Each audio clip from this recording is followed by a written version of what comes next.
Chaim Livracha. And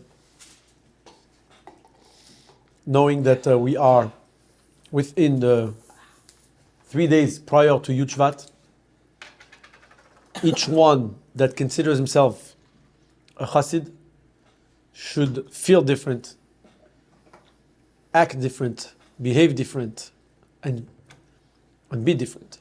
So hopefully this learning is going to help us tap into some better, newer reality to help us get there.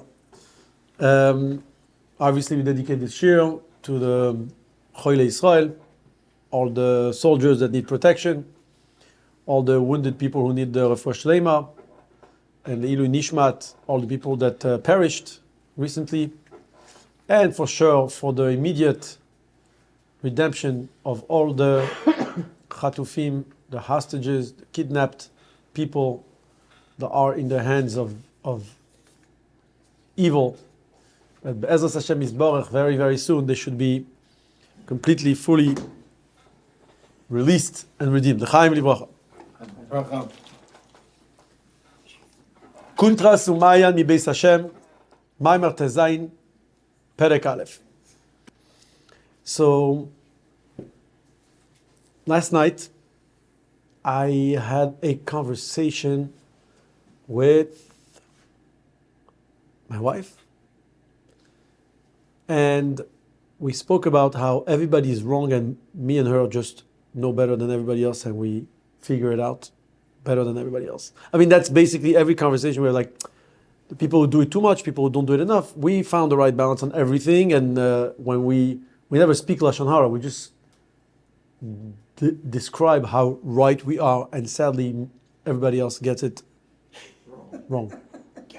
And that's called a honest truth conversation, and we go on and on.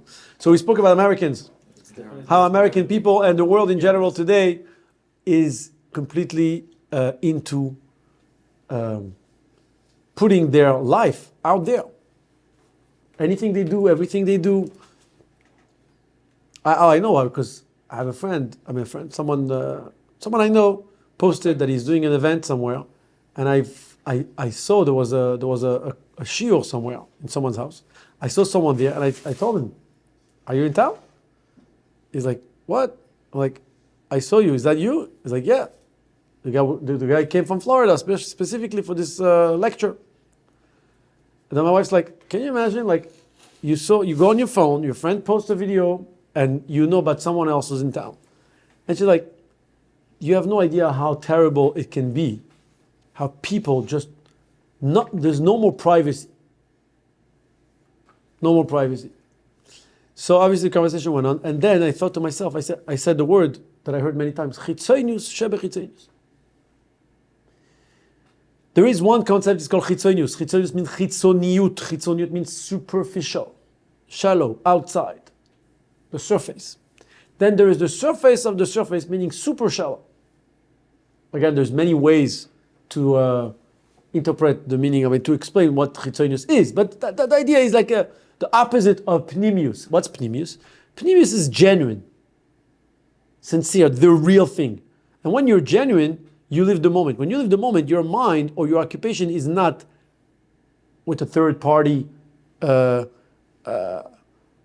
distraction that takes away the moment from you. So, and then I decided to Google the words chitzonius shebe chitzonius, because I know the Rebbe used it many times, and then I saw that it's being brought down, and it's a famous talk that the Rebbe spoke about the Rebbe Rashab, Rabbi Shalom Dovber, fifth Chabad Rebbe, founder of Toim Chet Mimim. Why did he have to go in such a and start such a project, starting a yeshiva Toim Chet Mimim Lubavitch? There were plenty of yeshivas in Russia, and he said he doesn't want a yeshiva where people just study and become scholars, great scholars, big geoinim, big talmidei chachamim. He wants avodah shebalev. He wants pnimius. And over there, the Rebbe brings down the Rebbe Rashab hated chitzonius. It was despicable to him, chitzonius, superficiality or shallowness, whatever you want to call this. which is like I'm doing something, and it's about being noticed. And today, the market teaches you that you need to post every hour. So people keep following you. So eventually, when you post a relevant post, they'll be seeing it. So you know for a fact that you're just posting just to get views. So you are in the chitzonius shebechitzonius. In order to get the chitzonius, like you're fully engaging into this. So obviously, when you're doing the right thing, like we're doing now, we're trying to record the Torah, and we won't be. So we're also using these platforms for that. But the terrible side of all of this is the distraction. The problem of chitzonius is not about chitzonius. The problem we spoke last week at length about the fancy watch, the luxuries. We lost the recording somehow. We have someone to blame. Listen, got to make you feel guilty a little bit, you know. So we spoke about the luxury watch. The luxury watch is about that look that I'm getting when the other peer sees the watch. That's what it's all about. Directly, indirectly. Cost of business. Yeah. Mm-hmm.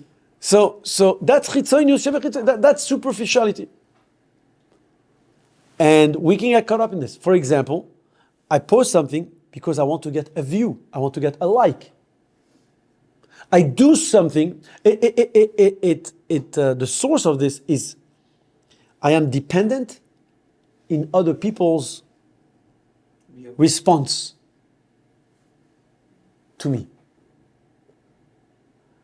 Instead of being myself, I feel that I need to do certain things in order to exist. Big difference. So I might be doing the right thing, but because I am superficial, so I am triggered and distracted by superficial factors or reasons or causes. And therefore, even though I'm doing the right thing, it's wrong. So that's what we were talking till now. We said, there's a guy, there's a person, which is a high-ranking soldier in the army of Hashem. He's a high-ranking soldier in the army of Hashem. We're talking about someone, we said, who is doing avodas atfila, limud Torah, niglen chasidus, does the proper hitzboinenus, tfila bekavana, does the whole thing, prays, studies, and everything, and he does it right, and he gets real results. It's like you're doing the yoga, but most people can't even do the position right. Like when everybody goes to the yoga teacher, so you see 100 people and the teacher does that, and everybody's like trying. Yeah, you're doing great. Yeah, keep doing it, but you're not doing it at all. Like there's only one person who knows how to do it exactly, and it looks like that person was just born like that, and it's not even out of breath from trying to stand on one leg. It's like, yeah, keep pushing, and they're like, yeah, only one person can do it, and that person does it right. The only thing is, the feeling, the sentiment of satisfaction that person and pride that person has, destroys the entire Avodas Hashem, because at the end of the day, just like that yoga person or that luxury watch person, you're worshiping yourself, and that's deplorable. In the words of Kuntres, which is about overcoming folly, teshtus. And in the terms of Yud Shvat, Basiligani, it's called shtus del umazeh. This is the folly of the Yetzer Hara. Folly of the Yetzer Hara. The Yetzer Hara creates a narrative. That's really the story. The Yetzer Hara creates a narrative. You're worth something. You're somebody. You have accomplished a lot. People look up to you. And it gives you that tap on the shoulder, like, great job. And at that moment, when I take that tap on the shoulder, I'm like, I know. Thank God, I'm doing great. Great job. That is the end of it. Why? The problem is, like, what is wrong with having satisfaction of you doing the right thing?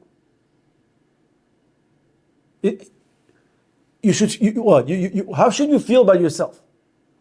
When you don't manage to do anything, you feel like a loser, and we're telling you it's wrong. When you do manage to succeed, and you succeed, and you do accomplish, you shouldn't feel proud about yourself. How should you feel then? Why is it a problem to feel good about something good that you're doing? Especially if you're doing the right thing.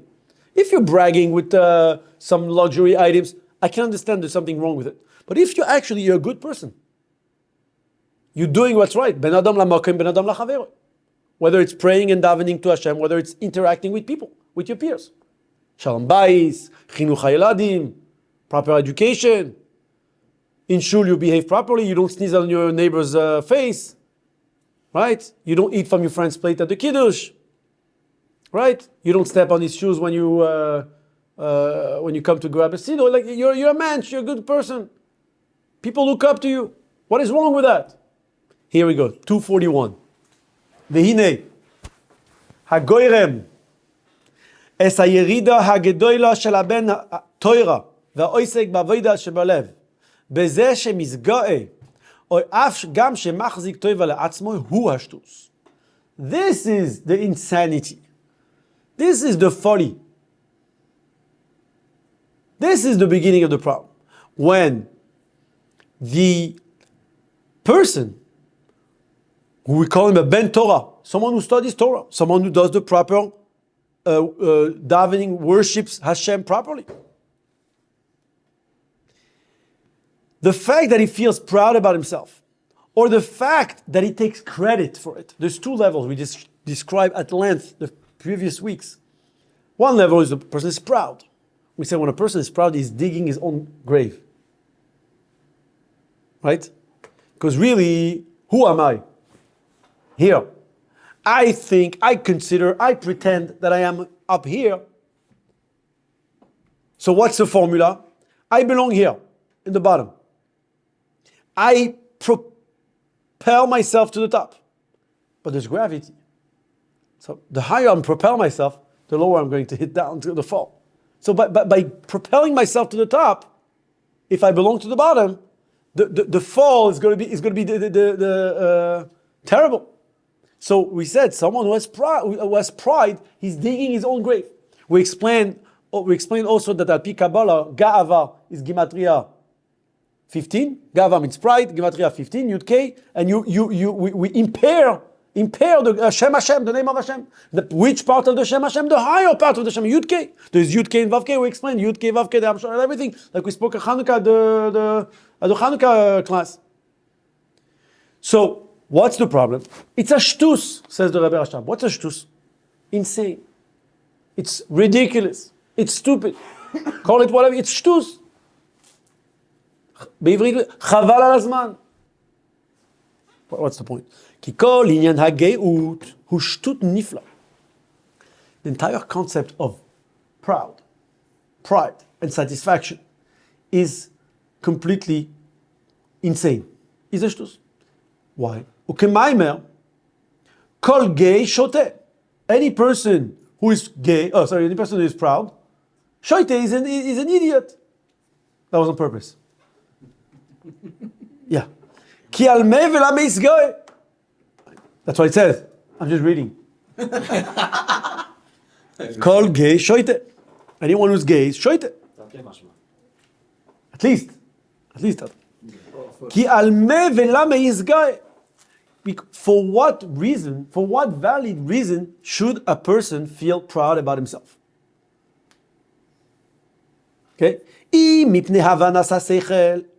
know what? Of course I should be proud. I have great understanding of great intellectual understanding. Great mind. I'm smart. I'm bright. Intelligent.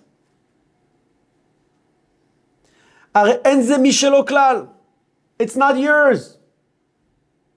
This is included in what the Mishnah, the Tana in the Mishnah says, in the ethics of our father, Pirkei Avos, it says, Ten lo mishelo, give to him, to Hashem, mishelo, from what belongs to him. You know why? She'ata v'shelach shelo. Because you and whatever belongs to you, belongs to him. So, if you have been granted some kind of sense in your mind, whether it's 2 cents or something else, give from it. Why are you so proud about it? Like we say, what is the first request we make to Hashem in the Amidah, in the davening every day in the prayer? After we finish saying, V'nemar ata lachayot metim, ata kadosh, shimcha kadosh, we say, ata chonen le'adam da'at. You have gratified man with knowledge. Chonenu me'itcha, chochma bina vadas. Gratify us, grant us with knowledge. It's not from us. Hashem gave it to us. Hashem gave it to me. So if because I have a good mind, that's why I should feel proud of myself, it's not even mine. Sheze nitan milamala. It was given to you from above. Guess what? I'm proud not about the fact that I've been gifted. I am proud about my accomplishment. I've worked hard. I have worked a hard way to get where I am today. That's a real accomplishment. It's not about gifted. I was not gifted. I worked hard. Guess what? If the person takes credit and gets pride from the fact that he worked hard in studying so much, that's why he was able to achieve, could be that that's his nature, to be able to focus and sit for hours and learn. I don't have that nature, by the way. I get anxious and I get nervous when I sit for too long without interruption. By a standing desk. Meaning? Oh. Yeah. No, I get anxious. Usually the best way for me to remember any task. When Mendy's here. Yeah, that's for sure. Yeah. Best way for me to remember any task I have to do is if I start studying. If I start studying, I got to take care of this. Yeah. I have to email this guy. I have to send a message. I have to order. I have to go pick him up. Actually, I'm late. Let me go. I'll continue later tonight. I can't learn now. That's usually the best way. Why? Because I'm worried. I'm actually petrified of what's going to happen if for the next 35 minutes I'm going to stay in the same seat and study new information that might change my life. I prefer to stay the way I am. So it's really scary. So when someone manages to commit to time and effort and does experience results, there is what to be proud of. I made it, I did it. He says, no, maybe it's your nature. And even if you worked out of your against your nature, even if you worked against your nature, it's also a gift from above. Meaning, that's your purpose. That's what we're here for. You have been given the resources to work against your nature, to become who you're becoming. So you're finally doing the right thing. It's like we've trained children today that anytime they do what they're supposed to be doing, what do they get? A treat or reward. So it's like today I didn't do any trouble. What am I getting? So you didn't do any trouble, you're not getting anything. But even if you did great, this is what you're supposed to be doing. You want me to reward you every time you wake up on time? But that's where we're heading, by the way. Anyone who comes on time 10 times, there'll be a raffle, and they're like, I'm not going to tell you. Nobody sees who you are, so. I'm working on Torah. That's it. It's on the record. And listen, again, I'm not an experienced educator. That's the formula that works today. But as an adult, as a mature person, I've. You didn't get up. I know that. The other thing, like when you didn't. When you didn't get up, yeah. I don't remember Yeah. that anymore. No. I got up. I got up on time. The whole week I was on time. I didn't miss one day of school. Guess what? What were you thinking? You didn't get anything, as they say. Yeah. By the way, my daughter's school makes all kind of arrangements with the kids. If you don't get sent out the whole week, you go out for you go out for lunch or you go out for. And I'm like, school does that. Yeah, Now. and I'm like, yeah. Oh no, you go out. You get privilege. What kind of privilege? And I tell them, my kids, I get the phone calls. I'm like, I think you're being too nice. Listen, but I think you're being too nice. So children, fine. You know what? We want to keep them in the derech. The Rambam says you're supposed to reward. Yeah, reward with nuts and peanuts. It's not. That's what candy was. Nuts then. and That was- peanuts. That was the Yeah. mechanics of this. Yeah. So, egoizim mushkedim. The Rambam says egoizim mushkedim. So, anyways, Nechaim. Now the goizi, it's a chocolate bar. Even that, we're still. Trust me. Yeah, that's not even enough. Not even enough today for the kids. So even if a person does reach a certain level of greatness and accomplishment through work, fine. You've been given the strength. הרי הוא יתברך, הוא הנותן לך כוח לעשות חי.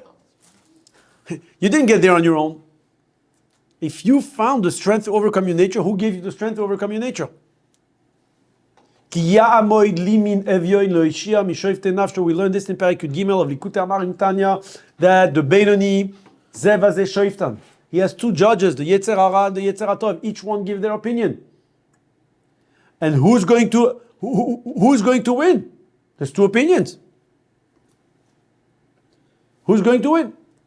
The Kadosh Baruch Hu stands next to the Evyon, which is the Yetzer HaTov, and supports him to help him win over the Yetzer Hara. How? By giving him the natural inclination of the mind to control the heart, which is called, in the words of Tanya, Moyach Shalit Alalev. So that's a gift from Hashem. By the way, the fact, I don't want to be too graphic, the fact that a person is able to control his body, that when he needs something, it doesn't happen automatically, it's just a sign that we've been given the ability to control ourselves. So the fact that I can work on my nature and become a better person, that Hashem gave me the ability to do that. V'chen b'avodah shebalev, same thing, not only intellectually, but even emotionally. If a person is able to develop deep, profound emotions of love and awe of Hashem, dveikus, ahava dveikus, sometimes it could be his upbringing. Sometimes, like it says in Perek Beis of Tanya, because he's been born to pure parents, therefore his levushe nefesh, the garments of the soul, which is machshava, dibur u'maisa, are very refined. So therefore he's much more refined, more sensitive to spirituality. Therefore, when he studies any concept of godliness and spirituality, he's right away more affected, and he's more affected, so he becomes more a refined person. But it's not you. It's whatever your maker produced through someone who has been involved. I mean, if someone should take credit, he doesn't discuss this here, but I would say parents could take more credit than the person himself. That's why the mitzvah, we're going a little bit out of not off topic, but of the text here, the mitzvah of kibud ava'im. The reason you need to honor your parents, not because they're your parents and they brought you to the world, no, because they are shutaf with HaKadosh Baruch Hu, they're partners with God. It's part of honoring God. It's not about honoring humans. And that's why in the Ten Commandments, kabed es avicha ve'esimecha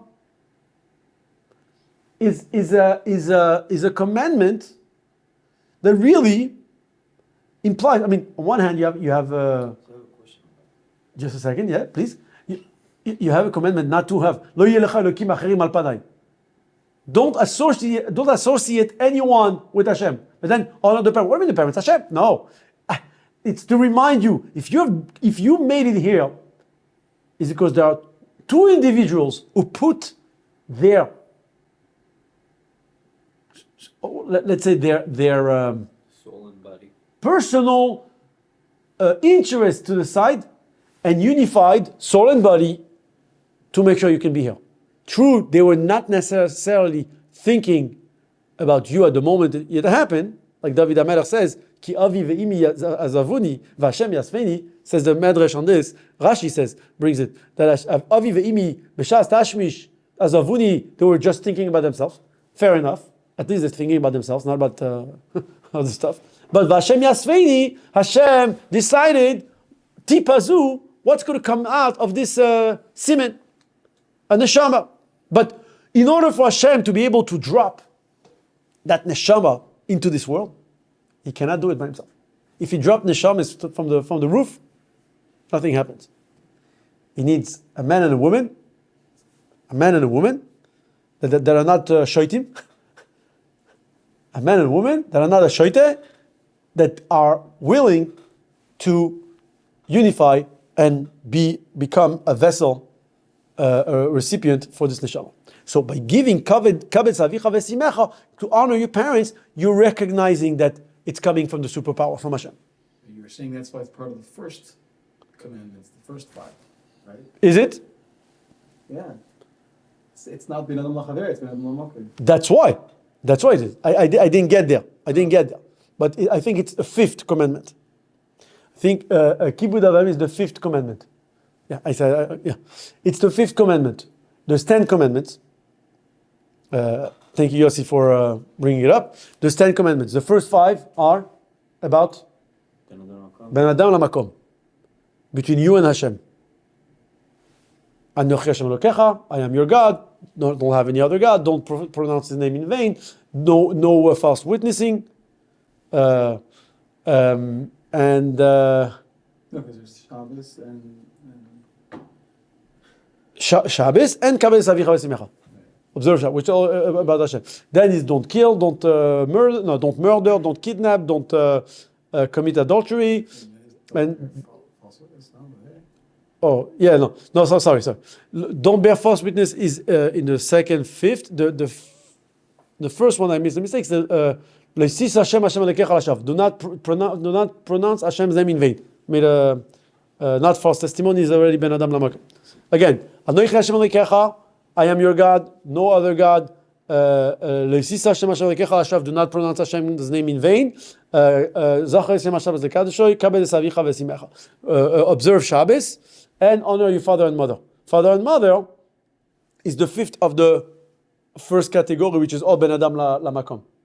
Should have been included in Ben Adam Lachavero. No, because honoring your father and mother is about honoring Hashem. It's a part of honoring Hashem. That's why you're honoring your father and mother not because they're being nice to you, not because they're being kind to you, not because they're good parents. It's irrelevant. The obligation of kabed esavicha ve'esimecha is irrelevant if you have good parents or not. That's a very interesting lesson, by the way. You're honoring your parents not because they're good parents, not because they give you good education or good food or good money or anything, because the fact that you exist,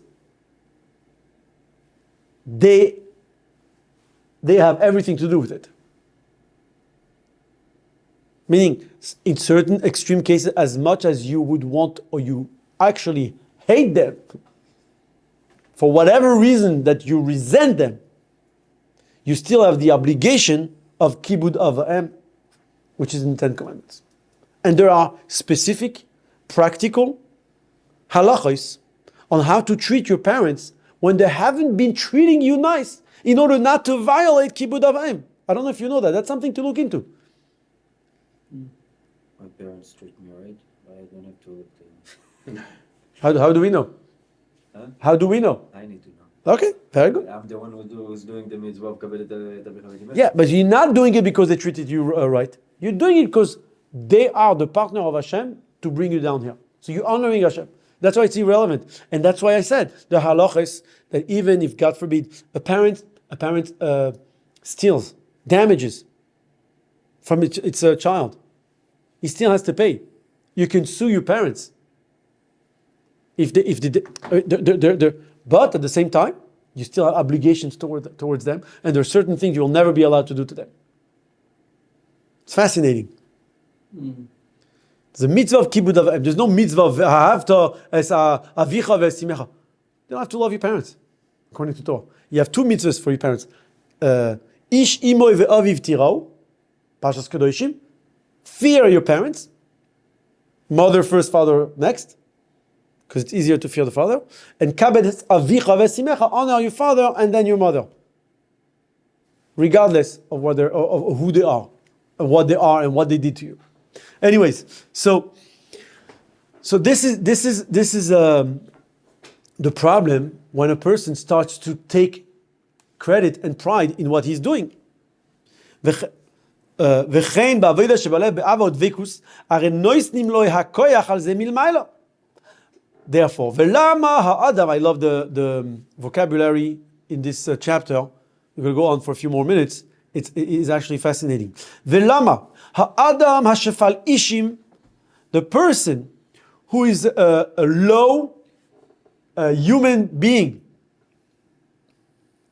יסגאה בדבר שאינו שלו כלל. Why should a person who is a low life, I mean, as a person, as a human being, we are very low creatures, take credit for something that is not yours. It's not ours. Like imagine how Hashem is looking at, it's almost like the guy is the valet parking. So he parks all the cars. So he has a very fancy car to park. And he's bragging around. And he wants to convince the world, guys, I'm driving a Ferrari, it's my, we all know you're a valet, but like you have if you're getting $100 tip tonight, like everybody knows that it's not true, like it's completely false. Why are you bragging about it? It's not even yours, you have nothing to do with it. It's actually a privilege that you get to drive the billionaire's Ferrari.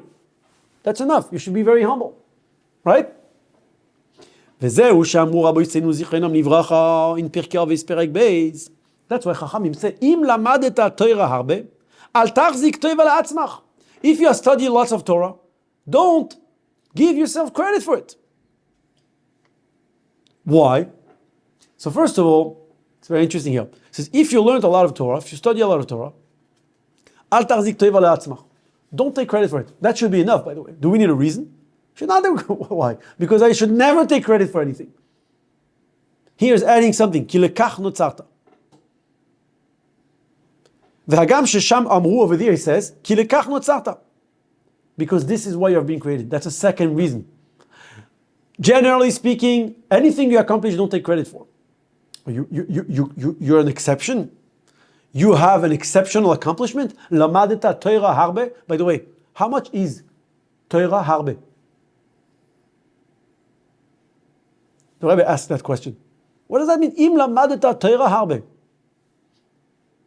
This much. How much? Yeah. So the Rebbe says, who's saying this? Rabbi Yechanan. Who's Rabbi Yechanan? It's Rabbi Yechanan, 40 שנה עסק בפרקמטיה. 40 years he did business. 40 שנה למד. 40 years he studied Torah. ו40 שנה לימד, and 40 years he taught Torah. So Rabbi Yechanan went through a lot, and he did accomplish a lot. And I think he did learn a lot of Torah. What does a lot mean? What is a Torah harbe? And the Rebbe's answer means it's a dimensional concept. It's not a quantity, it's not volume. It's what type of dimension is you're learning. Like, how does that transform your reality? Harbe means infinite. You change your dimension from the Torah that you're able to insert into your mind. You're being completely transformed. So you have reached the highest level of accomplishment possible for a human being who's studying Torah.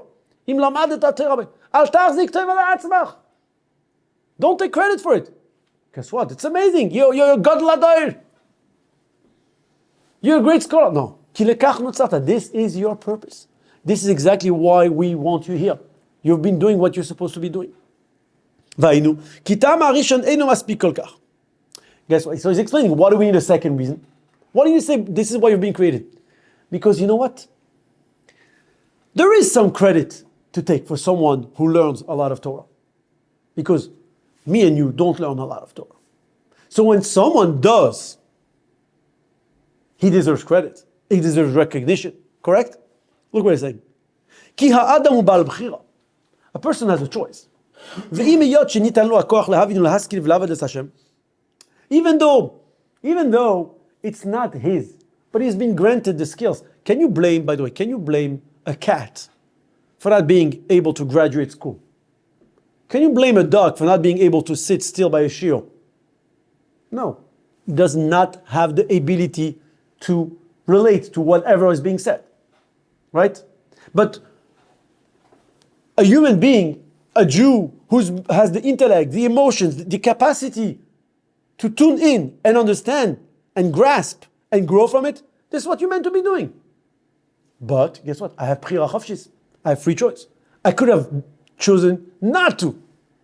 And I made the right choice. That's what he's saying here. Mikol makom yachol livchor shelo yilmod. You can choose not to show up to the shir.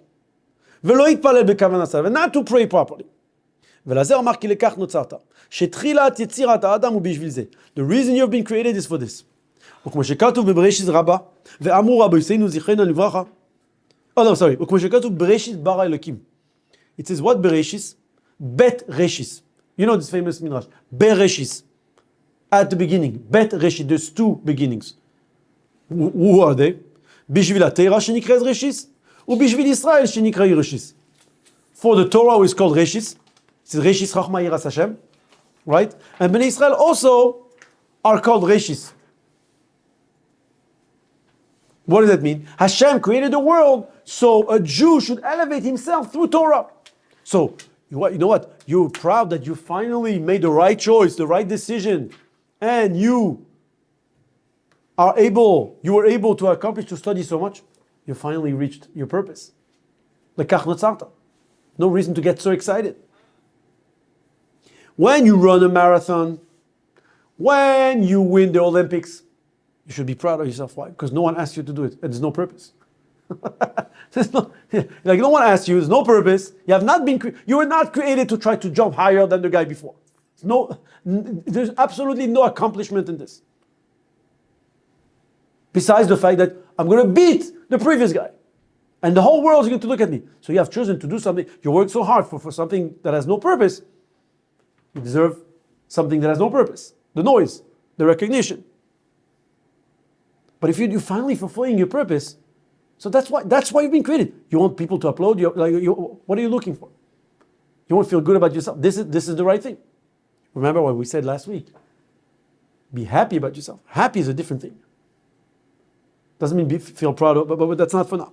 Let's finish up because this is only quotes from the Torah Shebirsav, Torah Shebal Peh, Midrashim, Gemara, about why being a Jew and studying Torah is the purpose of life. There's nothing to take credit about. So a few, 5 more minutes, and we're done. Like it says in the Zohar, Tlat Kashrin Miskashrin Dabeda. There are 3 knots that connect to each other. There's 3 rings. Okay? You have Torah is a ring, and Israel is a ring, and HaKadosh Baruch Hu is another ring. And how do Bnei Israel connect to HaKadosh Baruch Hu? Through Torah. With Miskashrin Dabeda. Kucha Brichu. Raisa ve'Raisa beKucha Brichu. Okay, there's Israel connect to the Torah, and through the Torah we connect to Hashem. שעל ידי אמצעות התורה מתקשרים לשמות ישראל אלוקות. וכמו אמר רבותינו זיכרונם לברכה, it says in the parashat Naso at the end of all the Nisim, when we say Zois Chanukas HaMizbeach Acharim B'yoyim Mimashach Oisoi. Right? Over there we make a recap of all the donations of all the Nisim. Say, Asara Zav Mlea Keteres, right? Kaf Achas Asara Zav Mlea Keteres. So it says over there that the kaf was Asara Hakaf. 10 was the kaf, spoon that was used for the gift of the korbanos from the Nisim. So why Asara twice? Says the Zohar, Aseret Adibrois correspond to the Asara Mamaris. The 10 commandments correspond to the 10 utterances with which the world was created. The world was created with Asara Mamaris, and Hashem gave Aseret Adibrois keneged Asara Mamaris. What does that mean? ואמרו רבותינו זכרנו לברכה במסכת שבס, תנאי התנה הקדוש ברוך הוא במעשה בראשית, אם יקיימו ישראל תרסי מוטב ואם לאו, יחזור האלון לתוהו. It says over there, יום השישי, ויחולו השמיים והארץ וכל צבאם. What's יום השישי? It's יום שישי, the 6th day. What's the 6th day? השישי. שישי בסיוון. What does that mean? HaKadosh Baruch Hu made a condition with creation, with the universe. I create you now. I put you on hold for 26 generations until I give the Torah. After 2,400 something years, Hashem came down and gave the Torah. And Hashem said, if Bnei Israel will accept the Torah, then mutav, fine. Otherwise, I reset. I press reset. That's why Hashem finished creating with one condition, Ha Shishi. I'm waiting for Shishi B'Sivan, for the 6th of Sivan, when I'm going to come down and give the 10 commandments, I want to make sure that Bnei Israel accept the Torah. Why? Because the world was created for Bnei Israel, and Bnei Israel were created to keep Hashem's Torah. That's how they connect to Hashem. ואמרו רבותינו זיכרונם לברכה על פסוק אלה תולדות השמיים והארץ בהי ברעם. Same thing, at the end of my separations it said אלה תולדות השמיים והארץ בהי ברעם. It says בהי ברעם. They were created with the hay of Hashem. And what does it say? What's אלה תולדות השמיים? בזכות מי נבראו, בזכות מי עומדים. What makes אלה תולדות השמיים? By the way, what is the translation of תולדות mean? Descendants. תולדות. אלה תולדות השמיים והארץ? שמיים והארץ have descendants? No. What do you mean תולדות השמיים והארץ? תולדות השמיים והארץ, the purpose of שמיים והארץ is depending on אלה שמות בני ישראל. That's what it's saying. אלה תולדות השמיים והארץ, אלה שמות בני ישראל. That's why. What's the reason I created the world? Because I want בני ישראל to come one day. Why did I create בני ישראל? ואלה בזכות מי הם עומדים? בזכות אלה העדות והחוקים והמשפטים. There's three אלה. אלה תולדות השמיים והארץ בהי ברעם, אלה שמות בני ישראל, and אלה העדות והחוקים והמשפטים. So I created the world for בני ישראל, and I gave the Torah for בני ישראל. So the world exists for בני ישראל to keep the Torah. So when you finally keep the Torah, ולכן אמרו, לכך נוצרת. That's what you're being created for. כי עיקר בריאת האדם הוא בשביל התורה. Person was created for Torah. כמו שכתוב, like שלמה המלך said in קהלת, סוף דבר, הכל נשמע. Everything is recorded. They say even when you turn off your phone, the smartphone, they still listen to your conversations. And if your phone's not listening to your conversation, your wife hears what you speak when you sleep and knows everything. Right? She can read the text message you're typing in your mind. And she knows who you're sending it to. סוף דבר, הכל נשמע. Therefore, את האלוהיקים ירא ואת מצוותיו שמור. Fear God, keep his mitzvahs, כי זה כל האדם. But I always say, when you communicate with someone, even the most personal things, consider that one day it's going to be a massive screen that everybody's going to read all the messages you wrote. So, there's nothing inappropriate that you write to your wife in the middle of the day. I love you, I miss you, honey. There's nothing wrong. There's nothing wrong even if you're even more expressive. I wish I can give you a hug now. Cool. Even if you're being exposed to the world, by the way, you'll be praised.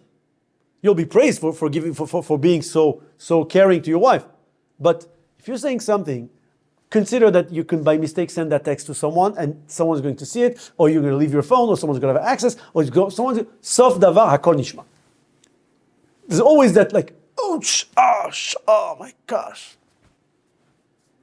You don't get like people say, you get an iPhone? You know they can track you. Come get me. Come get me.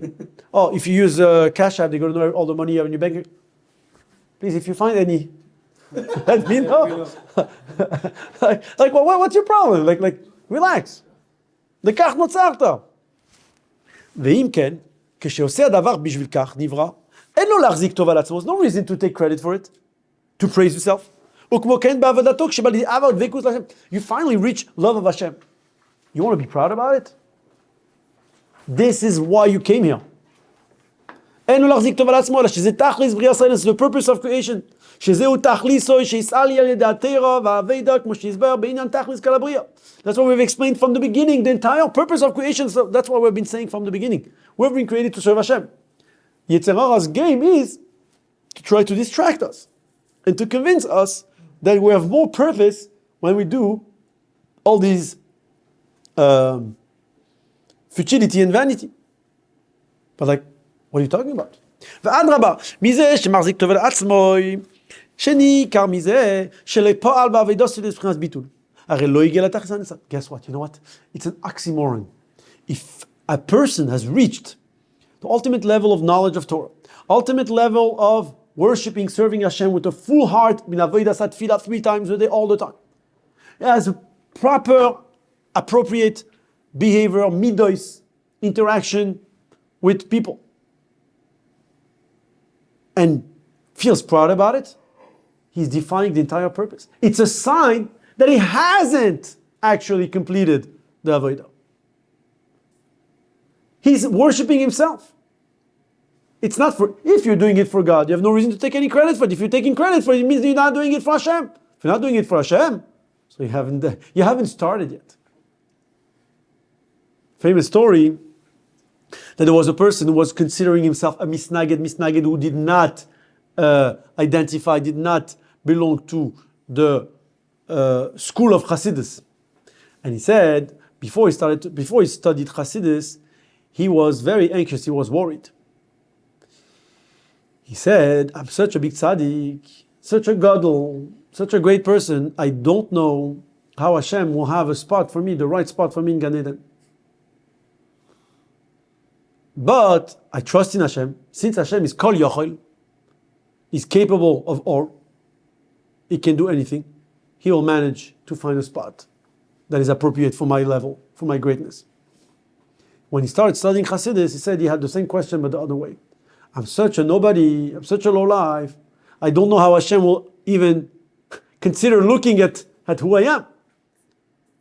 But since I trust in Hashem, and Hashem is Kol Yochel, that even for nobody like me, Hashem will have some mercy and pity and Rachmanus, and He will find a spot for me. Ubifrat, yeah. So if a person did not accomplish so much and feels proud about himself, צריך להתמרמר בנפשו. He should feel bitter about himself. על זה, מאחר שלא בא לתכלית כוונת בריאתו, he missed the point for which you have been created. אם כן, בשביל מה נברא בעולם? So what are you doing? What's your deal here? What are you doing here? ובפרט, here is adding one more point which I think we can associate with the current events. That people are trying to accuse, like we spoke last week, accuse this or that side and the behavior. People are speaking, people are looking. Hashem, not Hashem. Guess what? First of all, let's focus on ourselves. But there are certain things that, because of who you are, your behavior matters even more. You might be right, but because the whole world is looking at you and looks up to you, when you're not doing the right way, the right thing, which is, by the way, you're not giving the proper response, not the proper reaction. People watch how we fight. And when we fight, it's an opportunity to teach the world how to fight. I remember listening to an interview of Rabbi Stenzaltz in Israel, in television. He said, I wish there would be a tractate in Talmud, a Masechet in Talmud, Masechet Machloikes. How to debate, how to argue, how to disagree. We can disagree, it's okay. People, you know what? When you're having a Shalom Bayit issue in front of people, it's an opportunity. People are looking up to like, let me see how he's going to handle it. It's exciting. But remember, because people are looking up to you because of not who you are, because of who you represent, then a small thing matters a lot.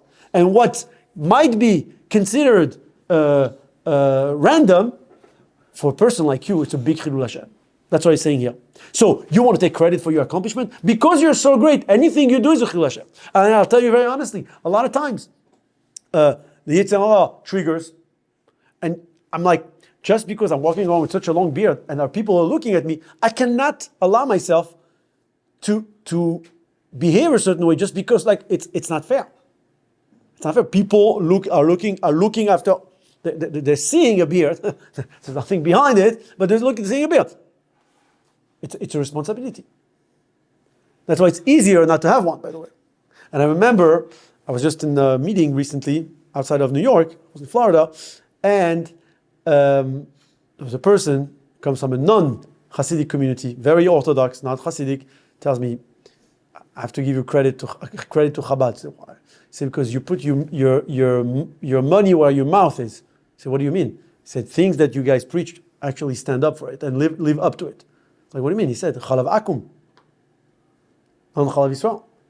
You know, most frum people, when they travel, okay, whatever, you know, if they don't have, it's not non-kosher. Chabad people don't, we don't tolerate something like that. And he said, another example, the beard. He said, when I go somewhere, I put a baseball cap, I don't have a beard, put on my sweater, and I'm good to go. Like I walk in the airport, I say, you guys walk like this, and like this is or the 14-year-old who goes around and asks, are you Jewish in the street? Like this is big stuff, the guy told me. Like I have to admit, like we don't have that. Well, everybody knows you're Jewish. Yeah, that's the worst. That's what I tell him. That's why. But the bottom line is, if you identify Jewish and you're doing something, everybody's looking at you. Like you're in the airport and your child is making a mess, and the way you're responding, or you're having an argument with your wife in the middle of the line, hurry up, let's go. The way you fight, which I think it's a great thing to. Not to fight is not the catch. The way you fight could be a big lesson for the world. So let's finish this up. ובפרט אם אינו נזהר באיזה דברים, if he's not careful about certain things, אפילו דברים קלים, even if it's a light, small things, but לפי מעלתו גדולים המה. Because of his level, they're considered very important. וכל שכן אם יש בהם חילול השם חס ושלום. הרי טוב לו שלא נברא. Rather that this person would have never been born, never been created. ואם לא היה עוסק בתורה והעבודה, היה יותר טוב. If you would have not studied that much, at least there wouldn't be such a big Chilul Hashem. You identify as a frum Jew, as someone who studies, as a chassid of the Rebbe, and you do this? That's the problem. The foundation is not genuine, is not pure. If it was real, he would have never taken credit for what he does, for his accomplishment. And of course, he would have been more careful about all the small details that do matter. This is all happening because the Ruach Shtus, which is the Yetzer Hara, is convincing him to feel good about his accomplishments. Kitzur, hageut hishtus. To feel proud about yourself is a shtus, is a folly, it's a stupidity. Why? Because all our talents are being gifted from Hashem, and that's why we were created. And by taking the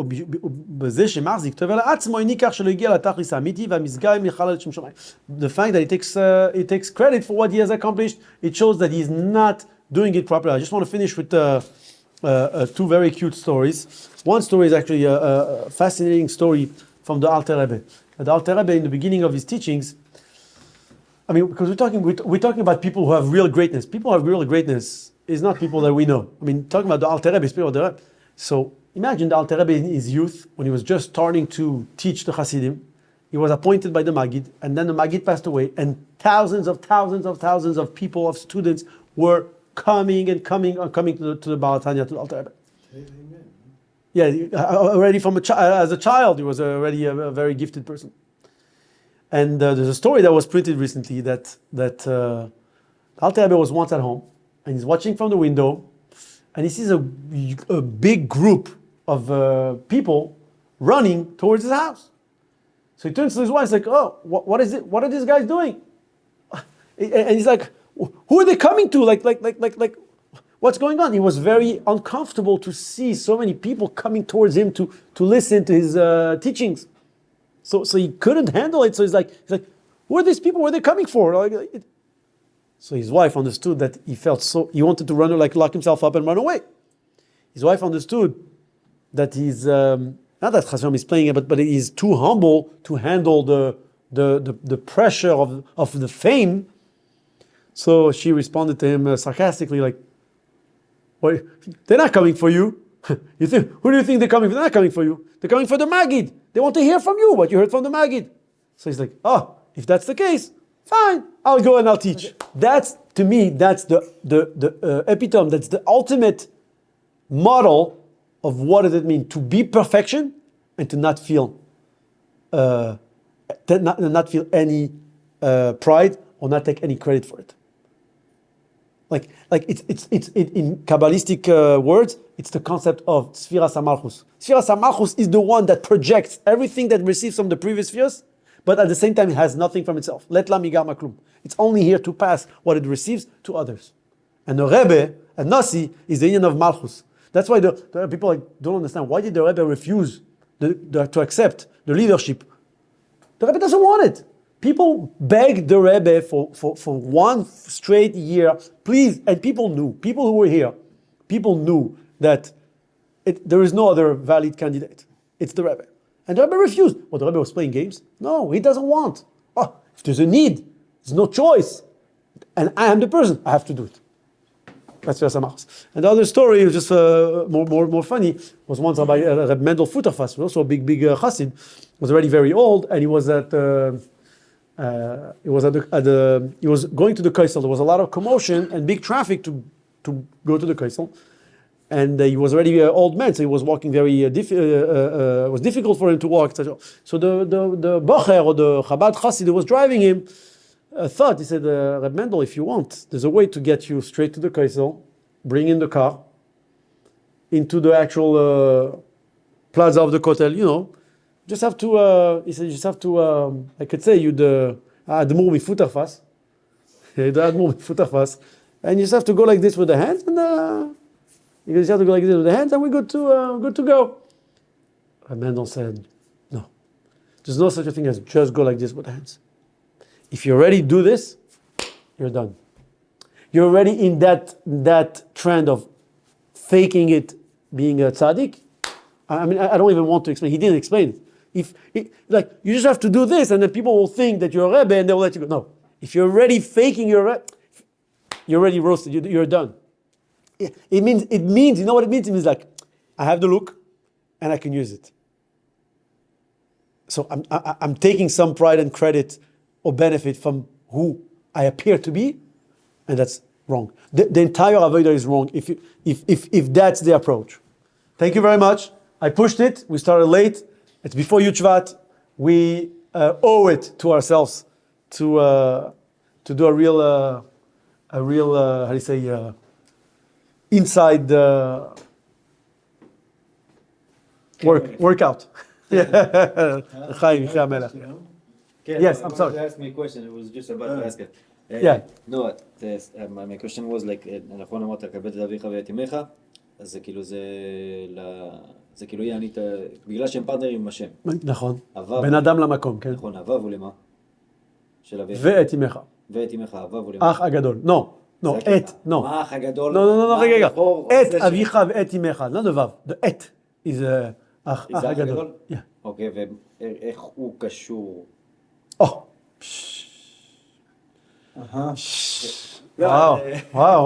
very good. How long ago did you get married? How long ago did you get married? 6 months exactly. Okay, who was the officiating rabbi? Okay. His brother? Really? What? No. Oh, okay. No. A different brother. I mean, there's a brother from a different mother and different father. Yeah. The answer to your question. No, the answer to your question. It's a real question.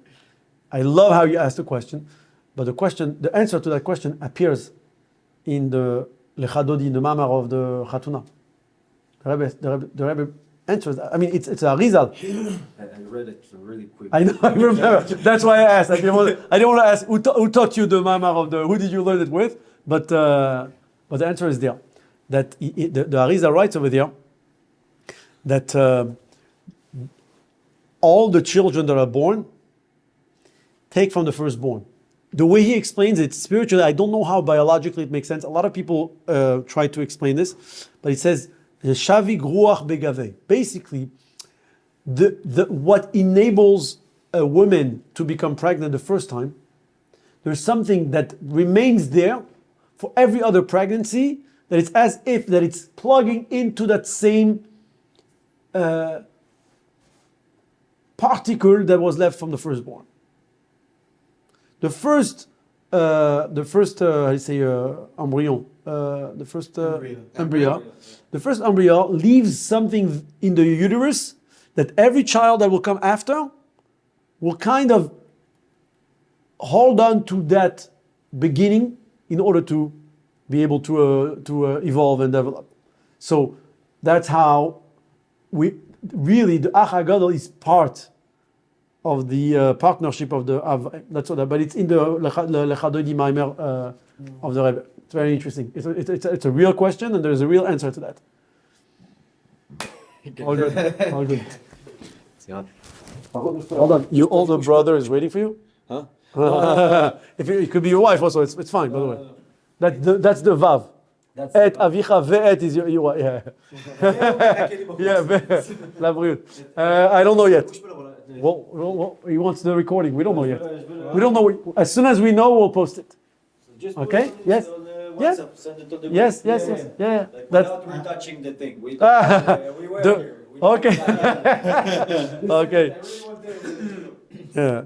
Seems that gaiva, arrogance, Yeah. it seems it's the exact opposite of joy and gratitude.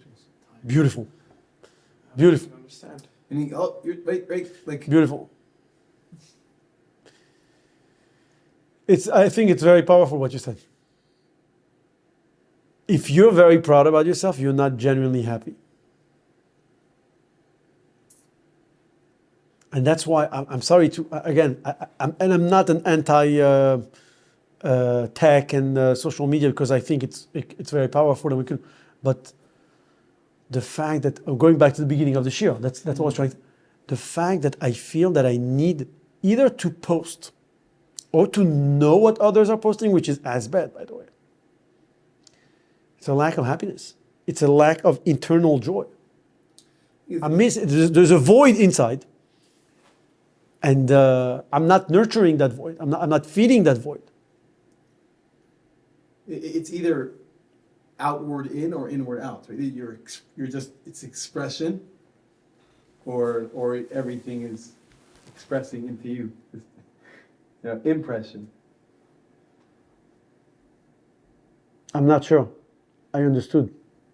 Meaning, the problem isn't giving and giving of yourself and having other people see you. It's the question of what's the motive behind it. Is it? Yeah. Is lekach notzarta? Are you doing what you're being created for? And if you are doing the right thing, you are doing what you're supposed to be doing, then just you're good. But it's no reason to feel proud. Sense of belonging. That's simple, right? Yeah. In other words, there is. By the way, 2 weeks ago when we started addressing this subject, I said, one day we will have this problem of being the perfect ultimate Jew and feel proud. Let this be our biggest avera. We're not there. Honestly, I'm teaching something tonight that today we live in a time, and that's the approach in the schools today. Mm-hmm. At least the child comes to school. That I will At say least is very true. he doesn't go off the derech. Well, because of the challenges of today. Yeah. Bracha. But that's so like my wife was telling me, Baruch Hashem, I have 6 daughters. You want your daughter to be tzniut today. Buy her a lot of good, fancy tzniut clothing. Mm-hmm. Otherwise, she's going to Same thing with your wife, by the way. Yeah, you want, listen. At least, Shabbos, at least she's tzniut. Yes. I definitely say you should take a few portraits for what he just said. This part's being erased from the video.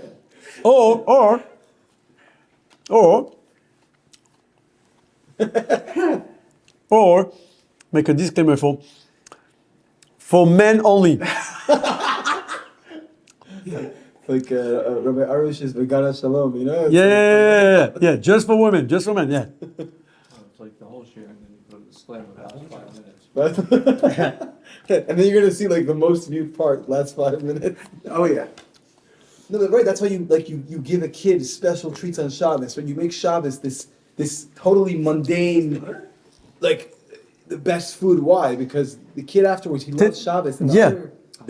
So that's why we need to find a balance. I would take the bottom. I can never eat this. And but also for yourself. I think it's good too. Also for yourself. If Yiddishkeit is this punishing thing. That's why this particular these chapters are pretty rough and tough. Like. Yeah, but the thing, it's only if you don't understand. But that's why I think it's so healthy for us to learn about this today, because we live in a world that promotes so much chitzonius, so much superficial lifestyle. Superficial lifestyle, even in Judaism, even in Frumkeit, Yiras Shamayim is superficial to it. I'm talking about myself. What's a good frum Jew? Spend a few $100s on the esrog, come to shul, with 36 hadassim, doing the mitzvah. I'm a big, I sell hadassim. I promote 36 hadassim. I come with the big yellow. I'm having this debate every year with my friend Rabbi Naftali Silberberg every year. And he claims that as a chassid, you should come with the worst lulav, but you should have the best one Mitzrayim. Like, it's a whole, yeah. That's a Balshevsky thing. Yeah. Because I believe that today, the call of today is like Rolex in Judaism. But it depends. Again, it's all on the. Your ruchnius needs to be a Maserati. Your Shabbos table should be 5-star. That's Yiddishkeit today. Don't cut corners. Don't save. Don't save on your Judaism standards. Don't save. Go all out. That's my approach. Why? Because like I said, either you can say at least he's coming to shul for Shabbos. At least I don't like that. At least I'm like that way. There's no reason to go. Why should you go elsewhere? You have joy, happiness, and everything. If it's only about that, what happens when it's only about the kugel and only about the chocolate and only about the seltzer and only about the cake and only about the yeah. We got a few of those. Yes. If it's only about the streimel and only about the levushim, only the nice kiddush cup and the fancy sourdough and all this stuff, then we have a problem. We have never actually take off. We did not take off. It's like We're stuck. You need to calibrate your materiality, your gashmius, with high ruchnius. You need to deliver high ruchnius at the table. And delivering high ruchnius at the table is definitely not by stopping the crowd of talking during the meal and say, no, we're going to say Dvar Torah. It says in the Parsha that, no, that's a shir. Nobody wants to listen to a shir when they're eating a meal Friday night. Don't ever do that at your table, even if you're a big rabbi and you have 40 guests. so what do you do? What do? Have a conversation. You prepare, you anticipate, you're proactive in the conversation, you lead. And you have children, you bring your children to say the Dvar Torah. That's an interaction. Right. That's a chinuch. That's interesting. And by the way, when you have a few kids and they start bringing those papers from school, which contains 5 profound sichos of the Rebbe that I don't understand myself, and they're repeating it, that's already a subject for discussion for 2 hours. At the table. My kids hate it because I bring them to the table, they say Dvar Torah, and I ask 75 questions on every line they're reading. That's it. I love it. And then I'm always like, I guess, I'm engaging. I but it's not the time for one person to keep the crowd captive and lecture. That's wrong. Right. There's a time, Wednesday night cheer. No, I'm serious. There's nothing, in the best case scenario, you fall asleep. By the table. I'm like, but you need to keep the balance between the gashmis and the ruchnius. And you need to, some people who are only about the ruchnius, make sure you deliver high gashmis. Some people are only about the gashmis, you're going to lose it. Your kids won't get it. If your shab is only about the gashmis, your kids won't get it. Right. They're going to slip out. They're like, if it's only about this, so I can do this on Sunday. I can do this my way. I'm going to be all about the sneakers. If all you're talking about at the table is the brisket and the this and the that and the wine and the bread, then I'm going to talk about my own tithes. They'll be very different. It's going to be like green hair, different color shoes. Green hair, different color shoes in the... By the way, today, you walk in Manhattan, you see that. Lower Manhattan, very, very hard to find a person that is not multicolored dressed. Very difficult. Yep. That's It's it. hard to find boring people. I don't want to use the word normal. I don't want to use the word conventional because there's no more of that. Nothing of that. But that's it. So if it's about what you enjoy, so your child will come up with what they enjoy. Yeah, it's about purpose. You're constantly showing them that you have purpose, and purpose can come with joy, happiness, and excitement, and passion. So here's the thing. The Rebbe is saying He's obviously talking to somebody who knows he's all these things. He knows. The question is, what do you do with that information? And if you really know you are all these things, then you don't know it. What do you- Because al tahzik toiv al atzmach. I'm just like a man was like I'm a nobody. If you want to use my profile just for a second to get a shortcut, it's done. It's finished. You don't feel good about yourself. But you have to know your mileage. Know your mind, but it's not about you. It's a tough one. Yes. Right, God gave it to me. Yeah. It's all. And I need to do and push as much as I can. You know one thing you could do, and that's what I said many times in the previous weeks. Be happy that you are able to live a life of purpose. Feel happy every moment of your life. Nobody can take this away from you. On the contrary, you should feel happy. But to feel good about yourself is a different. You're happy. See the difference? Feel good. Feeling good about yourself is tapping yourself on the shoulder and having some kind of pride and satisfaction. Feeling happy is just being extremely feeling privileged and blessed to belong, Right. to be. You're aligned with who you are. Yeah, neshama sh'rasata b'teiroi, moed ani lefanach. I'm so excited. I'll tell you. My wife, if I'm asleep, Good. very fast. Well,